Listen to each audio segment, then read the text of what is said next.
अलिबाग तालुक्यात बळीराजाला पावसाची आस लागली असून नांगरणीची कामे आता वेगात सुरू आहेत। काही भागात मळे शेती असल्याने तेथे पाणी आहे, तर वरचढ भागात पाणी नसल्याने शेती लागवडीचा प्रश्न उभा राहणार आहे। त्यामुळे वेळेवर पाऊस सुरू झाला तरच शेतकरी लावणी कामात मग्न होईल। आमचे प्रतिनिधी महेंद्र म्हात्रे यांनी शेताच्या बांधावर जाऊन शेतकऱ्यांशी संवाद साधलाय। पाहूया। शेतीला पाऊस जो आता पडलाय हा चांगला व्यवस्थित पडतोय का आता? हां हां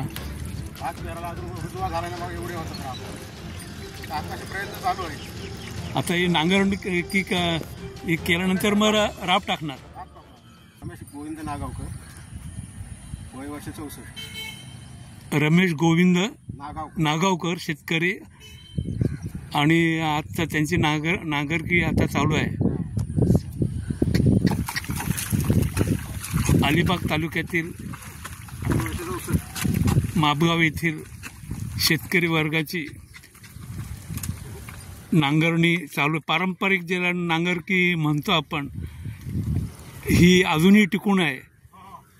हे वैशिष्ट्य आहे, कारण आता अनेक इलेक्ट्रॉनिक साधनं जरी निर्माण झाले असेल तरी पारंपरिक व्यवसाय किंवा पारंपरिक हा जो शेतकरी वर्गाचा नांगरकी आहे ह्याची जपणूक आज येथील शेतकरी बांधव करीत आहेत।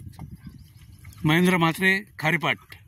टाइम्स डिजिटलला लाईक करा, सबस्क्राइब करा, शेअर करा आणि बेल आयकॉन दाबायला विसरू नका। पाहत रहा टाइम्स डिजिटल।